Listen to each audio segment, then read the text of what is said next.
Last week, Governor Patrick Morrisey allocated $2.1 million to child advocacy centers across the state of West Virginia. North Star was a recipient of just over $234,000. The state provides roughly 20% of North Star's budget each year. Donations and fundraising make up about 21% of that budget. That Executive Director Greg Collins says they have worked hard to reach that number. Collins says the money is already allocated when they receive the grant money. It isn't something they just put in the bank.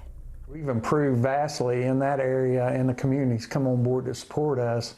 And the city of Vienna has included us in their budget to try to do things because of the vulnerability of the grants. Like, you never know from year to year, and it's literally a 12-month venture.